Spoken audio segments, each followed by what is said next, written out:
साथियों, आज minority defence committee का अलामती धरना मालेगांव शहर को बदनाम करने की कोशिश की जा रही है।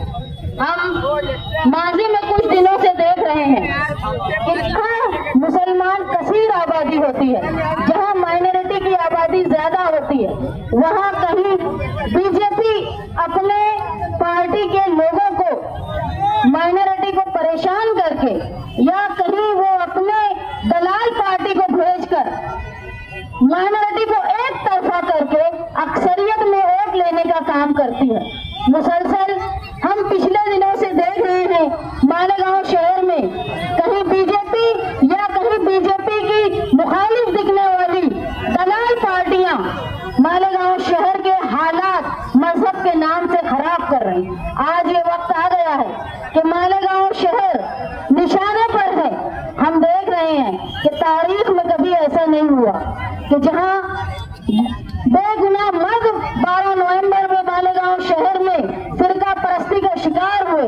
वहीं दुख की बात यह है कि आज 2 खातून जो जेल की सलाखों के पीछे हैं, मासूम बच्चों की माएं, आज आप देख रहे होंगे कि बेगुनाह खवातीन जो जेल में हैं, उनके साथ ऐसी भी हैं जो शहर में मुसलसल परेशान हैं, जिनके घर पुलिस स्टेशन से फोन जा रहे हैं, उनसे कागजात मंगाए जा रहे हैं। कुछ बुजुर्ग खवातीन और मर्द की ये हालत है कि वो बीमार हो गए हैं इस फोन और इस डर से कि हमको अब कागज क्या बताएंगे और कहीं हम जेल में तो नहीं जाएंगे। मैं अल्लाह की बहुत शुक्रगुजार हूँ कि अल्लाह ने हमको ये ज़र्फ दिया कि हम जुल्म और ज्यादती के खिलाफ खड़े रहकर आज माइनॉरिटी डिफेंस कमेटी का हिस्सा बने। मैं मानती हूँ जुल्म के खिलाफ खड़े रहकर ताकत से बोलना ये सलाहियत अल्लाह सबको नहीं देता। हम देख रहे हैं कि कुछ लोग जुल्म के खिलाफ खामोश रहकर, जिनकी खामोशी ये मुजरिमाना खामोशी है। कहीं ना कहीं हम ये मानते हैं जहां बीजेपी के लोग दलाल शोर कर रहे हैं, वही जिनकी जिम्मेदारी है वो दलाल खामोश बैठे हुए। ये याद रखें, शहर के आवाम के साथ साथ तुमको अल्लाह को भी मुंह दिखाना है। उस वक्त जब अल्लाह की लाठी तुम पर बरसेगी, उस वक्त तुम जवाब देने के काबिल नहीं रहोगे।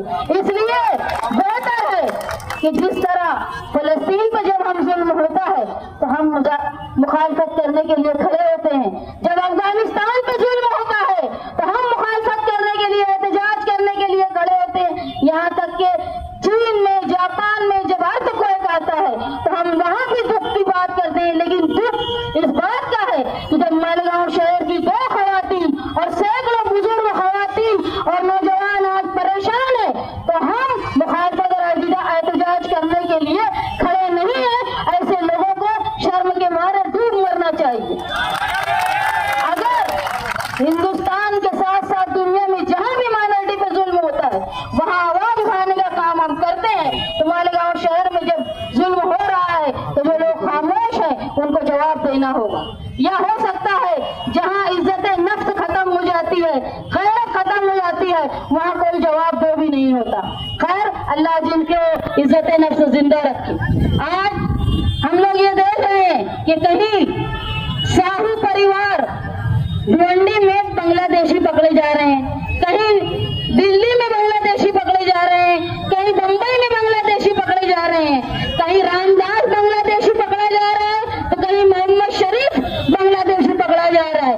तो जो किरीट सोमैया मालेगांव में आकर नाटक कर रहे हैं, तो मैं ये बोलती हूँ कि ये नाटक करने की बजाय किरीट सोमैया को हिंदुस्तान के फॉरेन मिनिस्टर, हिंदुस्तान के होम मिनिस्टर और हिंदुस्तान के डिफेंस मिनिस्टर से इस्तीफा मांगना चाहिए कि ये कैसे हिंदुस्तान में बांग्लादेशी आ रहे हैं। जिम्मेदारी किसकी है? हुकूमत हिंदुस्तान की, उन बॉर्डर फोर्सेस की जिम्मेदारी है कि बांग्लादेशी हिंदुस्तान में आ रहे हैं। और आप मुसलसल देख रहे हैं जिनकी हुकूमत है उन्हीं के कारिंदे दूसरे शहरों में बांग्लादेशी ढूंढ रहे हैं। तो उनका काम है पहले अपने मिनिस्टर से पूछें कि बॉर्डर फोर्सेस, डिफेंस मिनिस्टर ये क्या कर रहे हैं। हिंदुस्तान में बांग्लादेशी अगर आ रही है तो फौज भी कहीं नाकारा हो गई है कि हमारी इंटेलिजेंस एजेंसी भी नाकारा हो गई। बेहतर ये है, मैं माइनॉरिटी डिफेंस कमेटी की तरफ से ये मांग करती हूँ कि मालेगांव शहर पूरी तरह शफाफ है, यहाँ कोई बांग्लादेशी नहीं है। ये हो सकता है कि हमसे कागज बनाने में गफलत हुई है, लेकिन हमारी गफलत मुजरिमाना नहीं है, हमारी नीयत खराब नहीं है। हम वो कौम से ताल्लुक रखते हैं जो मरने के बाद भी अपने वतन की मिट्टी में शहीद और दफन होना पसंद करते। हम वो कौम है जिसके मजहब का एक जुज़्व है हुब्बुल वतनी। हमको अपनी मुल्क के साथ मोहब्बत करना ये सिखाने की जरूरत किसी और लोगों को नहीं। हिंदुस्तान का जो हमारा आयन है उन्होंने हमको बराबर हक दिया है। आज आप देख रहे हैं कहीं कुंभ मेले में हजारों लोगों श्रद्धालुओं की मौत, कहीं बेरोजगारी से हिंदुस्तान परेशान। इसको दबाने और छुपाने के लिए मुसलमान माइनॉरिटी पर लोग, बीजेपी के लोग हमला करते हैं ताकि बुनियादी जो तकलीफ है वो आवाम के सामने ना आ पाए। मैं ये गुजारिश करती हूँ हिंदुस्तान की इंटेलिजेंस एजेंसी से कि आप अपना काम सही से करें। बगैर बॉर्डर के पार अगर कोई गैर कानूनी तौर पर घुसपैठी आ रहा है तो आप अपनी मशीनरी को दुरुस्त करें। आप बिला वजह कि सिर्फ वोट के लिए एजेंसीज अपना काम अधूरा ना छोड़े। मालेगांव शहर कल भी शफाफ था और अपने मुल्क से प्यार करता था, और आज भी हमारा शहर, मैं मानती हूँ बिरादरान वतन अगर अपने मुल्क से जितना प्यार करते हैं तो मालेगांव शहर के मशरकी हिस्से के लोग उससे ज्यादा प्यार करते हैं। मैं मजम्मत करती हूँ वो बीजेपी के लोगों को जिन्होंने मालेगांव शहर को टारगेट बनाया है। मैं मजम्मत करती हूँ बीजेपी के वो छुपे हुए दलालों के जो खामोश रह के बीजेपी के लोगों की मदद कर रहे हैं। आज अगर मालेगांव शहर की 2 खवातीन जेल में हैं तो हम ये उम्मीद करते हैं कि हम हमारी बिसात के मुताबिक हम पार्लियामेंट में नहीं बोल सकते, हम असेंबली में मालेगांव शहर की नुमाइंदगी नहीं कर सकते, लेकिन हम जहां जहां नुमाइंदगी कर सकते हैं, जहां हम अपने दस्तूरी हक के जरिए हम अपनी बातों को रख सकते हैं, हम रख के जुल्म और नाइंसाफी के खिलाफ एहतजाज करेंगे। हम कोशिश करेंगे कि मालेगांव शहर पर जिस तरह का दाग लगा है, कोई बेकसूर माँ, कोई बेकसूर बेटी मालेगांव शहर में वोट की सियासत के नाम से परेशान ना हो, जेल की सलाखों के पीछे ना जाए। मैं अल्लाह से दुआ गो हूँ कि माजी में जिस तरह हमको मुश्किलात से अल्लाह ने निकाला है उसी तरह मुस्तकबिल में भी हमको इस दाग से निकाले और मालेगांव शहर का जिस तरह नाम ऊंचा था वो हमेशा कायम रहे। माइनॉरिटी डिफेंस कमेटी के नुमाइंदे और लीडरान शेख आसिफ साहब मुस्तकीम डिग्निटी जिस राह पर निकले हैं, मैं समाजवादी पार्टी की सदर और होने के नाते इस बात का आपको यकीन दहानी करती हूँ कि हम मालेगांव शहर की दफा के लिए, मालेगांव शहर की बदनामी को से बचाने के लिए आपके साथ हर तरह से शामिल रहेंगे। इनकलाबी धरने के अंदर आए हुए तमामी शहर की आवाम, माइनॉरिटी डिफेंस कमेटी के तमामी जिम्मेदारान, शान हिंद साहिबा मुस्तकीम डिग्निटी साहब, कम्युनिस्ट पार्टी से जमशीद भाई, मुर्तुजा कामरेड साहब, फारूक फिरदौसी साहब और तमामी जिम्मेदारान, दोस्तों और साथियों, मुझसे पहले मेरे साथियों ने आप लोगों के सामने अपनी बातों को रखा। मैं बहुत ज्यादा तफसील में नहीं जाना चाहता।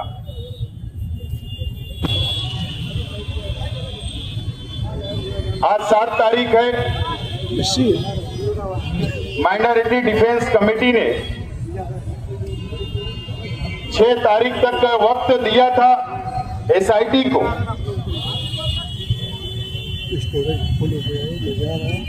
कि हमारे मासूम बच्चे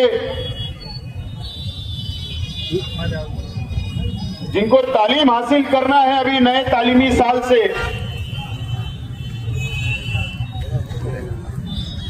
सरकार ने जो स्टे जन्म दाखिले के ऊपर लगाया है उस पर सरकार ने स्टे उठाना चाहिए और बच्चों को जन्म दाखिला मिलना चाहिए, ये हमारी मेन डिमांड है। लेकिन एसआईटी ने ना कोई सिफारिश की हमारी अपनी सरकार के पास, और ना ही वो मसले का कोई हल सरकार ने निकाल पाई, ना एसआईटी ने निकाल पाई। और आज हम लोगों को यहां पर एहतजाजी धरना देना पड़ रहा है। आप लोगों को पता है कि मालेगांव शहर को पार्लियामेंट के इलेक्शन से बदनाम करने की एक साजिश बीजेपी की तरफ से की जा रही है। किरीट सुमैया मालेगांव शहर के लिए कि यहां पर रोहिंग्या मुसलमान हैं, यहां पर बांग्लादेशी घुसे हुए हैं, इल्जाम लगाकर सरकार से मुतालबा करता है और सरकार 24 घंटे के अंदर 9 जनवरी को एसआईटी बना देती है और इंक्वायरी शुरू हो जाती है। 4000 रोहिंग्या यहां पर रहते हैं, बांग्लादेशी मालेगांव में रहते हैं। इस तरीके का इल्जाम लगाकर जन्म दाखिले के ऊपर 21 जनवरी को महाराष्ट्र हुकूमत महसूल डिपार्टमेंट स्टे लगा देता है कि अब कोई भी जन्म दाखिला नहीं मिलेगा, नहीं बनेगा। आज सवाल हमारा अपना सरकार से है, एसआईटी से है, क्या आप इंक्वायरी कर रहे हो? करो। हमारा दावा है कि मालेगांव शहर के अंदर एक भी रोहिंग्या नहीं मिलेगा, एक भी बांग्लादेशी नहीं मिलेगा। यह हमारा चैलेंज है आपको। मालेगांव शहर की तरफ से मैं चैलेंज देता हूं, एक भी नहीं मिलेगा। आप इंक्वायरी करना आपको करो, हम कोई रुकावट नहीं डाल रहे, लेकिन हजारों बच्चे जिनका जन्म, जिनकी पैदाइश घरों के ऊपर हुई, उनका क्या? आज वालिदैन बच्चा 4 साल का हो गया, कारपोरेशन में जा रहे नोंद कराने के लिए जन्म का, वहां नोंद नहीं हो पा रही है, प्रांत में जा रहे वहां नोंद नहीं हो पा रही है। ऐसे हजारों बच्चे जो तालीम से महरूम रह गए, जो उनका अपना हक है तालीम हासिल करने का इस मुल्क के अंदर, लेकिन सरकार ने स्टे ले आया।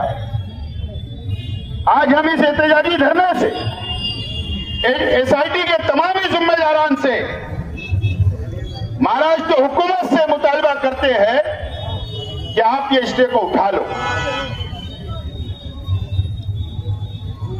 ये सिर्फ मुसलमानों का मामला नहीं है। अगर सरकार ये सोच रही कि स्टे लगाने से जन्म दाखिला नोंद हम बंद कर देंगे मुसलमानों का, तो आपकी गलतफहमी है। आपने जो स्टे लगाया पूरे महाराष्ट्र के अंदर स्टे लगाया है, पूरे महाराष्ट्र के अंदर, क्या जन्म सिर्फ मुसलमानों का या मुसलमानों के बच्चों का जन्म घर पर होता है क्या?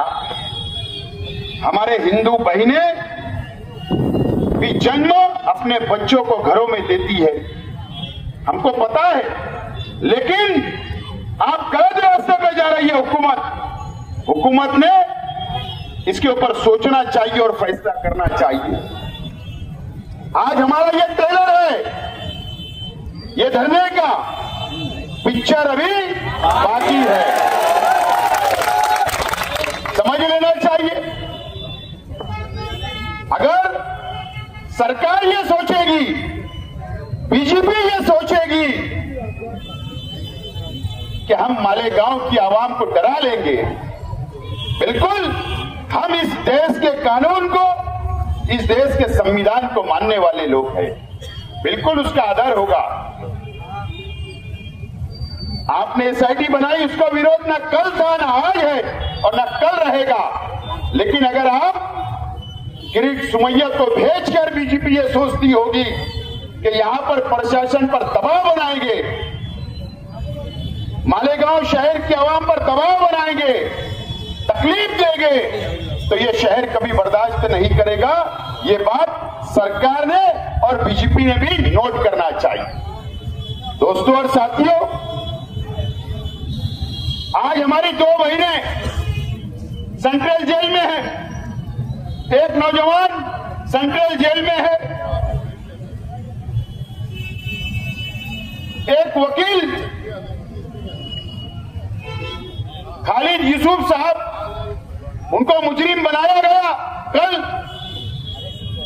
मेरा आज एसआईटी से सवाल है, आप अगर नोटिस बांट रहे हो, 4000 लोगों को आप नोटिस बांट रहे हो, आप इंक्वायरी कर रहे हो, बिल्कुल करिए, लेकिन ये 4000 की यादी जो बनी या जो बाहर आई, जो आप इंक्वायरी कर रहे हो, इसको मंजूर किसने किया? मंजूर कारपोरेशन ने नोंद किया, जवाब लिख कर दिया। उसके बाद तहसीलदार ने दाखला दिया, कारपोरेशन ने सर्टिफिकेट इशू किया। ये तो मंजूर शुदा प्रकरण है। अगर शहर की आवाम 4000 लोगों को नोटिस देकर आप उन पर एफआईआर करना चाहते हो, तो मेरा सवाल यह है कि मालेगांव म्युनिसिपल कॉर्पोरेशन के कमिश्नर पर एफआईआर क्यों नहीं? मालेगांव म्युनिसिपल कॉर्पोरेशन की हेल्थ ऑफिसर पर एफआईआर क्यों नहीं? मालेगांव शहर के तहसीलदार के ऊपर एफआईआर क्यों नहीं? मालेगांव शहर के नायब तहसीलदार के ऊपर एफआईआर क्यों नहीं? धान्य वितरण अधिकारी एफडीओ के ऊपर एफआईआर क्यों नहीं? अगर एसआईटी ईमानदाराना तौर पर इंक्वायरी करना चाहती है, तो जिन लोगों ने प्रकरण को मंजूर किया, सबसे पहले उनको आरोपी करो, उनके ऊपर गुना दाखिल करो। अगर आप ईमानदार हो तो गरीबों पर नहीं, हम लड़ लेंगे, हम मदद करेंगे कानूनी हमारे शहर की आवाम की, लेकिन अगर ईमानदाराना अगर आप चौकसी करना चाहते हो, तो ये बड़े ऑफिसरान को सस्पेंड भी करो और इनके ऊपर एफआईआर भी करो, और इनको भागने का मौका मत दो, इनको भी सेंट्रल जेल भेजो। जब हम मानेंगे कि आप ईमानदार हो, नहीं तो हम ये मानेंगे कि एसआईटी बेईमानी कर रही है, हम ऐसा समझेंगे। और ये मालेगांव शहर वासियों के ऊपर नाइंसाफी कर रही है, ऐसा हमारा मत होगा। आज हमने एहतजाजी धरना दिया और यहां पर यह तहरीक खत्म होगी ऐसा नहीं है। मुस्तकीम डिग्निटी साहब और हमारे तमाम ही जिम्मेदारान ने यह तहरीक को आखिरी तक, जब तक एसआईटी रहेगी, जब तक एसआईटी की मुद्दत रहेगी, जब तक आखिरी दम तक हम लोग शहर की आवाम के साथ रहेंगे और लड़ते रहेंगे। ये फैसला हमने किया है। आज एहतजाजी धरना है, आइंदा हफ्ते पीर मंगल बुध को हम लोग एक वक्त की शक्ल के अंदर मुंबई जाएंगे, और ये जो हमारा मुतालबा था, बच्चों को जन्म दाखला मिलना चाहिए, साफ सुथरी इंक्वायरी होना चाहिए, मालेगांव को बदनामी से रोकना चाहिए, मालेगांव शहर वालों के साथ इंसाफ होना चाहिए, ये मुतालबा लेकर हम लोग मंत्रालय जाने वाले हैं। चाहे वजीर आला से मिलने की बात हो, चाहे नायब वजीर आला से मिलने की बात हो, या अधिकारियों से मिलने की बात हो, हम लोग मंत्रालय जाकर वहां पर हम लोग मेमोरेंडम देंगे और वहां पर हम डिमांड करेंगे कि हमारा मुतालबा जो बच्चों के दाखिले का है, उसके ऊपर स्टे जो लगा है वो हटाया जाए और बच्चों को जन्म दाखला मिलना चाहिए। और बाकी और मुतालबे हम लोग वहां पर जाकर करेंगे। और आइंदा शनिचर को, क्योंकि शबे बारात है जुमरात को, जुमा आएगा, आइंदा शनिचर को मुंबई की पूरी रुदात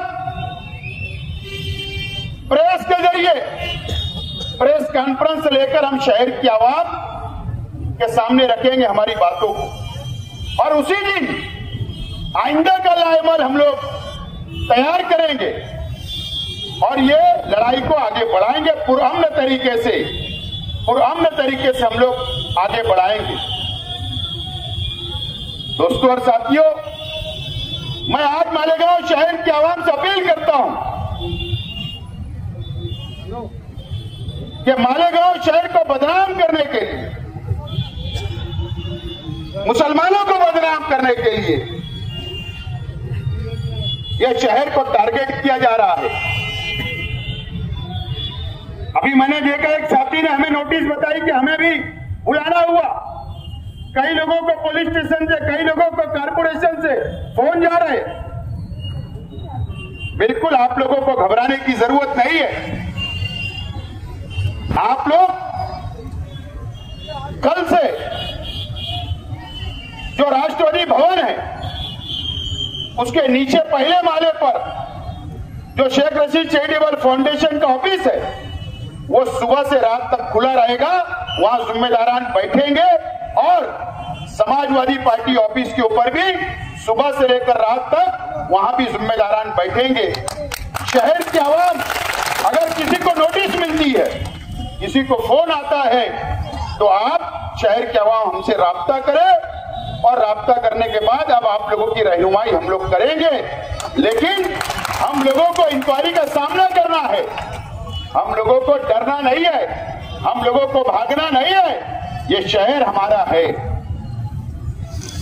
ये शहर को बचाने हम निकले हैं। यहां मैं कोई सियासी बात नहीं बोलना चाहता। ये शहर सब देख रहा है, समझ रहा है। शहर को ठग लिया गया, ये शहर समझ रहा है। लेकिन हमारी लड़ाई ईमानदाराना है। हम ईमानदारी से लड़ाई को हाथ में लिए हैं। एक प्लेटफॉर्म हमने तैयार किया और हम लोग ये लड़ाई को लड़ते रहेंगे। आज हमने एक टेलर बताया है, प्रशासन भी, हम एसआईटी के खिलाफ नहीं, लेकिन अगर हमारे पर जुल्म होगा, नाइंसाफी होगी, तो हम बर्दाश्त नहीं करेंगे। प्रशासन ये समझ ले कि हमने मुख्तसर नोटिस पर हमने ये एहतजाजी धरना किया, शहर की आवाम यहां पर पहुंची है, अपना एहतजाज दर्ज करवाया है। हो सकता जब ये तहरीक आगे बढ़ेगी तो हो सकता है हमें बड़ा आंदोलन का भी इशारा करना पड़े, ऐलान करना पड़े, तो हम करेंगे। तो प्रशासन से यही गुजारिश है। शबे बारात आ रही है, उसके बाद रमजान महीना शुरू हो जाएगा। पुलिस प्रशासन से मेरी रिक्वेस्ट है, मालेगांव शहर की एसआईटी अलग है, डिपार्टमेंट पुलिस डिपार्टमेंट अलग है। मैं शहर पुलिस डिपार्टमेंट से अपील करना चाहता हूं कि आप रमजान का एहतराम करें, शबे बारात का एहतराम करें। यह मजदूरों का शहर है, गरीबों का शहर है। ईद का सबसे बड़ा त्योहार हम मुसलमानों का आता है, उसके लिए हमको अव्वल से तैयारी करना पड़ता है। तो एहतराम हमारा भी किया जाए। हम भी संविधान को मानने वाले हैं, हम भी देश से प्यार करने वाले हैं, हम भी शहर से प्यार करने वाले हैं। तो सरकार के पास रिपोर्टिंग जाना चाहिए कि रमजान के अंदर, पवित्र महीने के अंदर तैयारी करने के लिए, जो हमको तैयारी करने के लिए रुपया पैसा लगता, मेहनत करना पड़ती, तो हमको परेशान ना करे, इस तरीके की सिफारिश भी करे। बहरहाल मैं ज्यादा वक्त नहीं लेते हुए माइनॉरिटी डिफेंस कमेटी के तमाम जिम्मेदारान का शुक्रिया अदा करता हूं और मालेगांव शहर की आवाम ने बड़ी तादाद में यहाँ पर इस एहतजाजी धरने के अंदर शिरकत की। मैं शहर की आवाम का भी शुक्रिया अदा करता हूँ और हमारी माँ बहनें भी बड़ी तादाद के अंदर यहाँ पर आई। मैं तमाम ही मेरी माँ और बहनों का भी शुक्रिया अदा करता हूँ और आप लोगों से अपील करता हूँ कि पूरा अमन तरीके से ये तहरीक को हमको आगे बढ़ाना। डायमंड कारपेट, हमारे वहाँ गरास, रेलवे वाला कारपेट, विलस्पन कंपनी का पायदान, हेटलोन रेगजिन होलसेल रेट में तमाम अशिया हमारे वहाँ दिए जाती है। हमारा पता याद रखे, सकावत होटल के पीछे आबिद सोडा के बाजू में हजार खोली, मालेगांव।